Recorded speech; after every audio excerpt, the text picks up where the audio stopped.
জীবন কারোর জন্যই থেমে থাকে না। সেদিনকে চলে গেছিলাম আমার মায়ের সাথে মনসা পুজোর বাজার করতে। রাস্তার ভিতরে কী সব কাজ করছে আমি এই জন্যই তো বলে কি বলে কিছু জানি না। তো এত পরিমাণে বৃষ্টি পড়ছিল তাও জানি না, কিন্তু দেখো তার ভিতরে এইসব করতে হচ্ছে। তো হাই অ্যান্ড হ্যালো সবাইকে, আমি তোমাদের ঈশান চলে আসলাম নতুন একটি ভিডিও নিয়ে। তোমরা সবাই কেমন? দিনটি ছিল মনসা পুজোর আগের দিন। তো চলে যাচ্ছিলাম আমি আর আমার মা বাজার করতে। তো আমাদের ভিন্নগর হাটেই তো ঠাকুরের, সে কারণে আমরা হাটেই চলে গেছিলাম ঠাকুরটা আপাতত কিনতে। তো ঠাকুর কিনতে এসে দেখলাম এটাও করে নিল।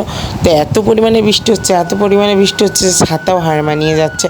আর বৃষ্টি হচ্ছে বলে লোক কম সেটা এমনটাই নয়, একদম লোকও ভরপুর আর বৃষ্টিও ভরপুর।